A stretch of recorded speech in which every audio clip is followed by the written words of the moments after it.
Yes, we should do it in English, of course. Let's do it, and maybe The recording is can on. translate. Okay, so number one, a declaration of theologians has been signed condemning the teaching of the Russian world. What is this Russian world? Is it the Russian world that Vladimir Putin so often references? Yes, exactly. This is the sort of the Russian world that the declaration condemns. It has its roots, the doctrine of the Russian world has its roots in the 90s. It had some significant modifications in the meantime in the 2000s, early 2000s. This idea was taken over by the church, and the church elaborated upon this idea and shaped it into a different kind of doctrine, the doctrine which is still active, and it frames the Russian aggression, the Russian war in Ukraine. So essentially, one can say that the formula of this war in Ukraine is very simple. It's like an equation. Guns plus ideas equal war. So the Putin's regime supplied guns to this formula, and I'm afraid the church has supplied ideas to this formula. And exactly the component of ideas in this formula is exactly this doctrine of the Russian world. That's why the theologians who have drafted and signed the petition, and the process of signing continues, they realize the core, as it were, of the aggression of the war. At the core is ideological, or one may say a distorted theology, ideologized theology, or theologized ideology, whatever you prefer.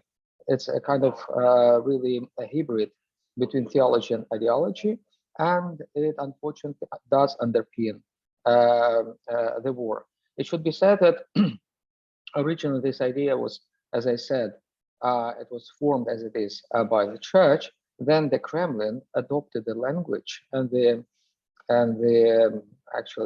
ideas as such from the church. And the last that we heard about this doctrine was in this famous or infamous, notorious speech by Putin on the eve of the war, of the aggression on the 21st of February, when he clearly referred to the ideas pertinent to this Russian world doctrine. Mm-hmm. So could you briefly outline what the Russian world is?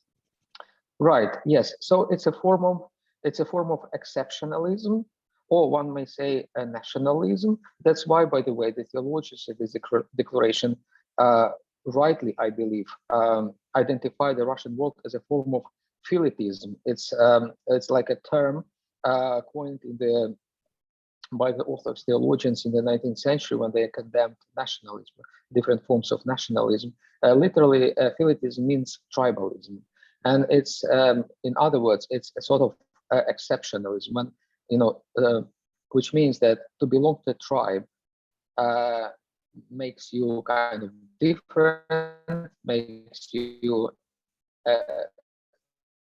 exceptional,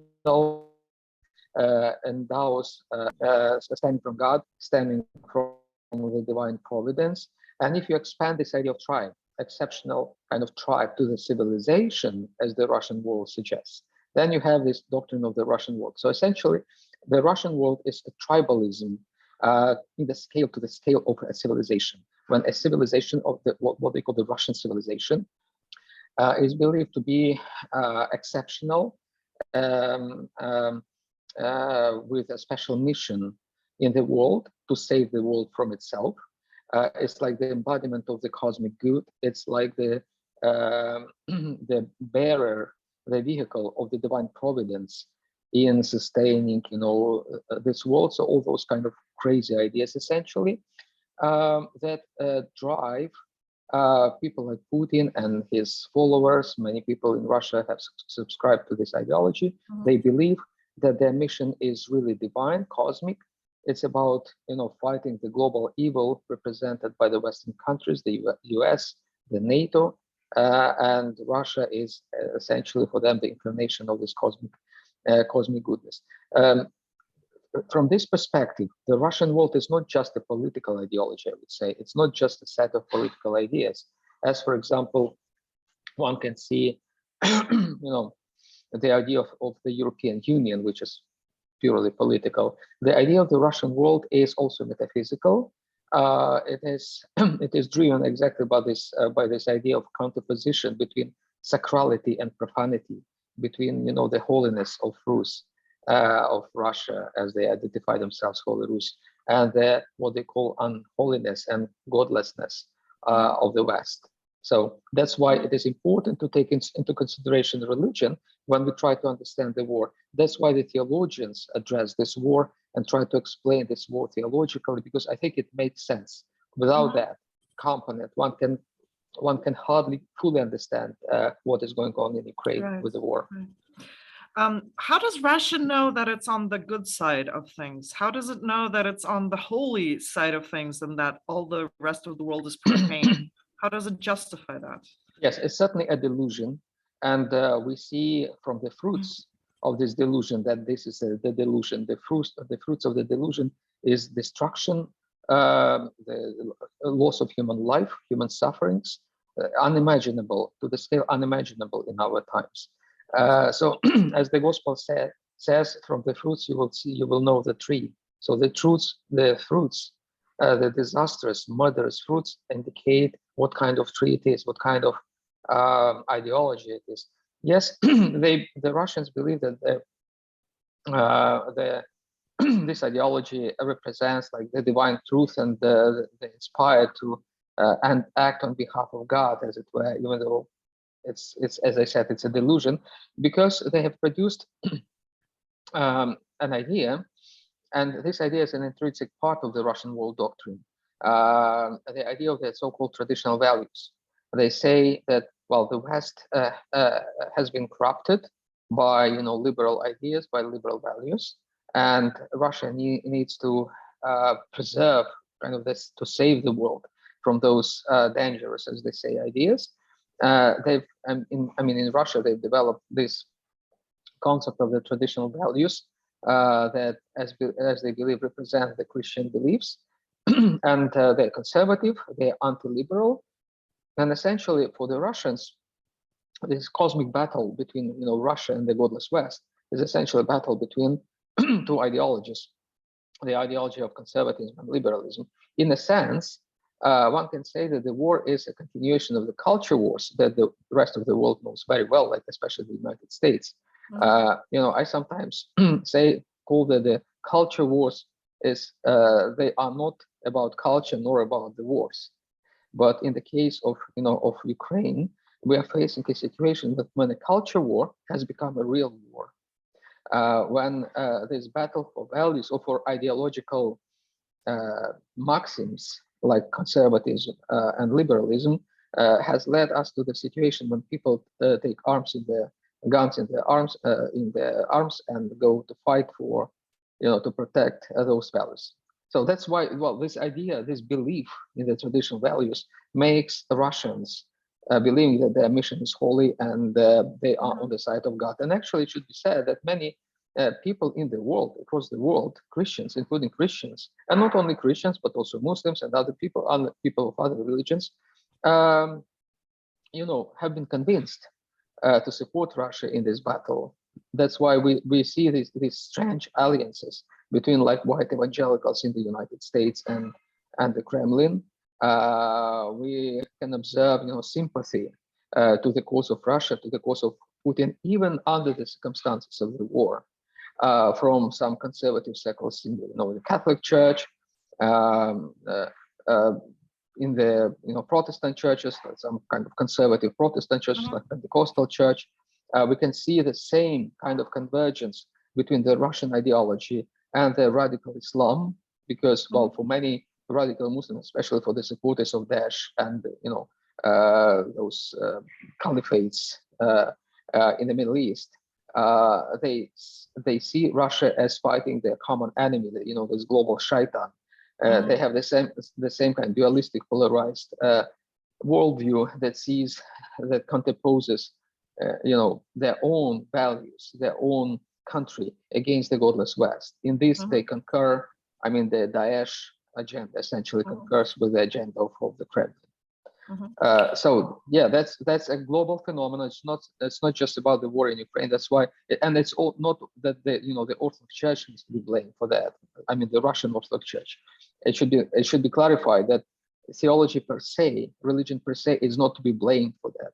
What we are dealing with is a distortion of religion. That's why we have a clear condemnation of the Russian world doctrine from some churches like the Ecumenical Patriarchate or the theologians who have signed the petition. So we need to be very clear. It's not about religion as such. It's about the distortion of religion. And to address this problem, it's not to eliminate religion as such, to extract religion from this equation. It's about restoring the orthodoxy of religion, if you want, the orthodoxy of orthodoxy, to restore the kind of normal Christian understanding of what is religion. So we can say that this is basically heresy, like we had heresies. That's exactly so. Yes. Yes, exactly. In the language of our own tradition, and this language has been used in the declaration, this is a heresy. And the heresy needs to be corrected, needs to be addressed. Can we say that the Russian world, this ideology, is the basis of Russia's geopolitical actions today? Can we say that most Russians share this viewpoint in Russia? And Yes, can we say that Russian chauvinism and imperialism that all Ukrainians are aware of, is it a result of this ideology? Yes, I believe so. Maybe the Russian chauvinism is not a result of the ideology, because this ideology is kind of later than the Russian chauvinism or Russian imperialism. But in the present situation, in Putin's Russia, they converged and they enhance each other. Russian chauvinism, as we know, existed, for centuries. It pretty much underpinned the existence of the Romanovs Empire.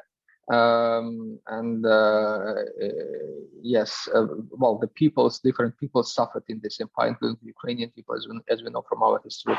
But when the Russian world was articulated with this metaphysical dimension, with this idea of traditional values, then the idea of Russian chauvinism was boosted, was upgraded to a new level, to the level of war.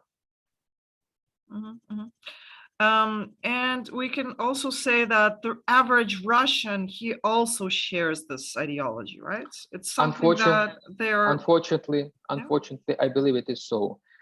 It's not just, yes, there are attempts we see now in the in the narratives, in the discourses in the West, to differentiate between Putin and his kind of circle and the rest of Russians. I believe, I understand the motivation for such differentiation, because our modern civilization doesn't tend to blame people for what is going on, for the disasters.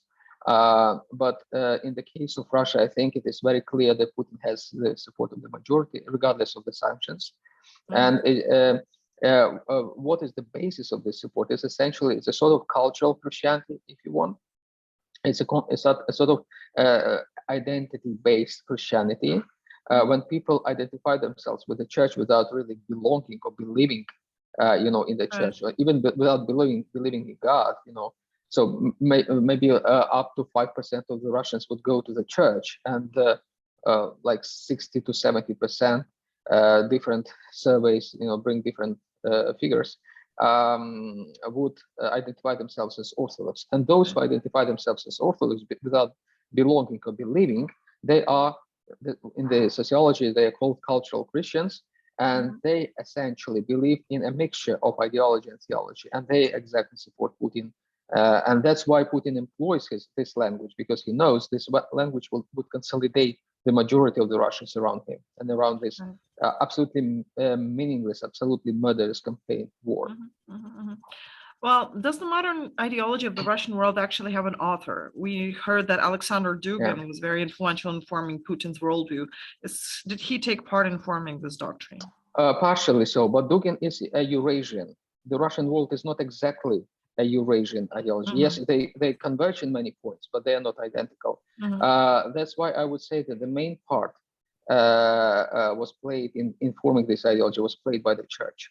And I believe personally Metropolitan Kirill at the time, and then Patriarch Kirill, who became Patriarch Kirill, is actually the author of this ideology. Wow. I have no words. Why did the church do this? I think the original... How did this happen?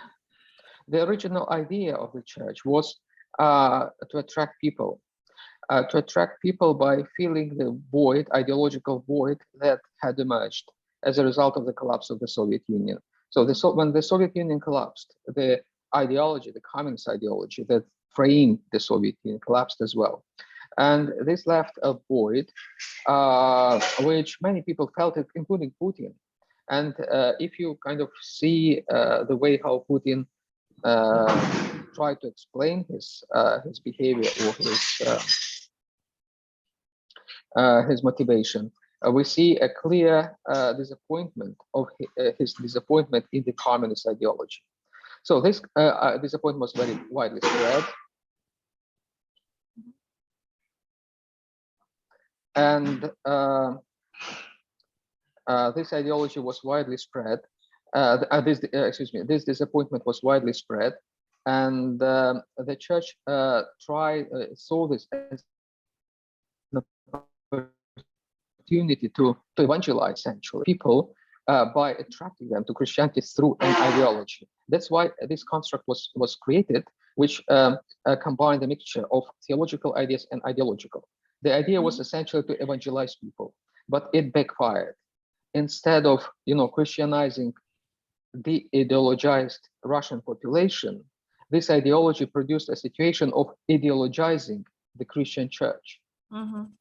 So the effect was the opposite, the reverse from what it was expected, and certainly it means that the church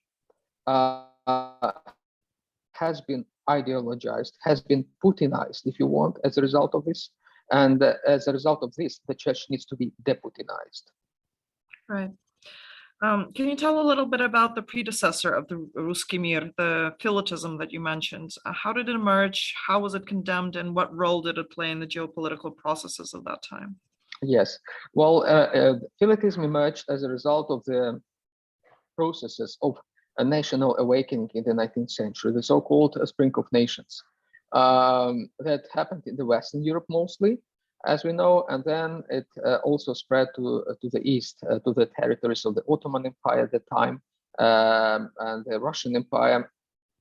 And the idea was basically the following: that if a people, a nation, has the ultimate value, so that the religious identity of the people, or the religious kind of status of that people, should be defined by the national identity. So it's essentially Philotism it's when the national identity is superior to the Christian identity. To speak kind of basic, to kind of summarize this idea, and this has been condemned as a as a heresy. And what we are dealing with in the Russian world is exactly the same. That just because we are, they say, just because we are the Russian world, we are the Russian civilization, we can define what the church is, and we can define how the church should operate. That's why, in the spirit of this exceptionalism, for example, the Russians decided to advance to Africa. That is kind of now a minor episode, but it was big before the war, when the Russian church opened its structures in Africa, exactly following this idea that we are exceptional, we are special, we are eligible to do whatever we want in other churches on the other territories, including the ancient Church of Alexandria, which had been established like by the ecumenical councils in the early Christian era. So this is just a symptom of the phenomenon of the disease of Philotism that brings the national identity. In the case of the Russian world, it's civilizational identity above any other, including Christian identity and Christian belief. So at the time, Philotism, did it play a role in any wars like today? It did, unfortunately. If you remember, for example, the Balkan Wars in the beginning of the 20th century, there were two Balkan Wars in around 1915, 1912 through 1915. Those wars were basically between the Orthodox nations, like the Bulgarians fought Serbians, Greeks, Romanians, and the other way around. Those wars were also underpinned by Philotism. So it's not what we are facing now in Ukraine. It's not a new thing. It's tragic. It's huge. Probably it's more disastrous than the Balkan Wars, of course. but it's not a kind of something new. And unfortunately, the Orthodox churches did not, reflect properly on the results, on the reasons of those wars, on the on the wars that existed, that were waged in the 20th century. That's why we have a repetition of those wars. Right. In order to avoid the repetition of the war that we have in Ukraine, we really need to do our homework very well, theologians. We need to deconstruct those ideologies that continue underpinning violence and war. So, as part of this process, this goal, you mentioned that it's necessary to de-Putinize the Russian Orthodox Church. How does this declaration propose doing that? Yes, well, I don't have a ready recipe for that. It needs to be discussed among the theologians. It needs to be kind of a collective effort of many people, thinkers, intellectuals. It needs to be an intellectual process of reflection, deconstruction, and criticism, critique of this doctrine. The process is ongoing. It's not that it hasn't started. No, it started some time ago, and I'm very happy to be a part of it from the very beginning. And the declaration that you've mentioned in the beginning, it's just a kind of one of the things, one of the results of this process, and I hope it's not the last one.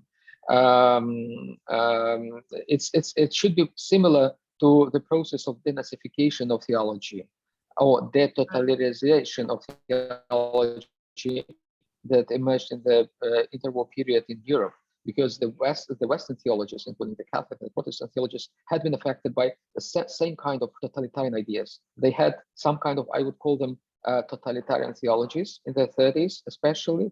Some Orthodox theologians also concurred with that trend, and the Catholic and the Protestant churches did a very good homework to overcome these theologies after the World War II. They produced what they call the theology after Auschwitz, and we probably need a similar theology after the Ukrainian war, exactly to address the ideological basement of the war, and in order to avoid the repetition of this war again on the same basis. Okay, and finally, final question. Could you explain why the Russian world is counter-Christian? Why is it against Christianity? And what would you say to those people among Christians and other believers that support Russia and implicitly the Russian world because they are critical of globalization and the current situation in the world? Well, I think some ideas on which the Russian world bases itself resonates, with the Christian beliefs, but we are dealing with an abuse, with a distortion of those ideas. It's a sort of manipulation, if you want, around those ideas. It's the same kind of manipulation as in the case of idols substituting God. So essentially, I believe the Russian world is a sort of idolatry. When they produce, resemblances of God. Idols are the resemblances of God, right? And they venerate those idols instead of God.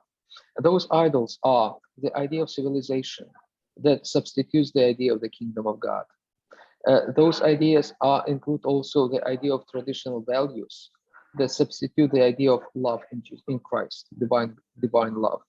Those substitutes are also ideologies that substitute theology, proper theology of the church.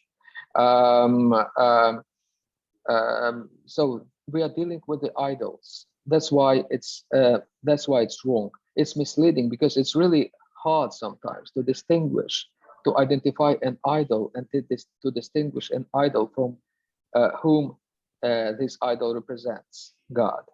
But yes, as Christians, we need to be very careful not to venerate, idols, to remember the first commandment of the revelation given to Moses, to not venerate idols, venerate only one God. So that's the advice. That is the, if you want, a solution, a principle of deconstruction of this ideology, which needs to be followed.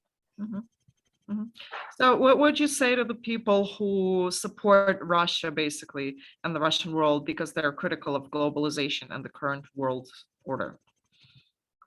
Well, I just can say, look at the results.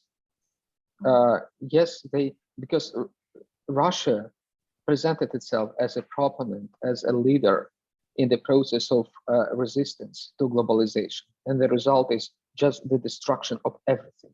Look at the Ukraine. This war is really, it's much more, it's different even from the war in the Gulf, which was, live filmed on CNN. This war is documented live on the social media. People see the pictures, and the images of atrocities of death and suffering the moment it happens, essentially. Look at those pictures and see where this kind of rhetoric may lead. The rhetoric, these traditional values of rhetoric of the global resistance to globalization, whatever. This dichotomic, dualistic worldview that contraposes different parts of the world against each other. Look at where where these ideas may lead to destruction, suffering, and death. Thank you very much, Father Cyril. I hope that your words will reach as many people as possible. And may I ask for your permission to use this video to upload it? Absolutely, yes. I think I wanted exactly to record it exactly to be publicized. Yeah. Okay, excellent. So I'll stop the recording. Okay. Thank you. And of course, there will be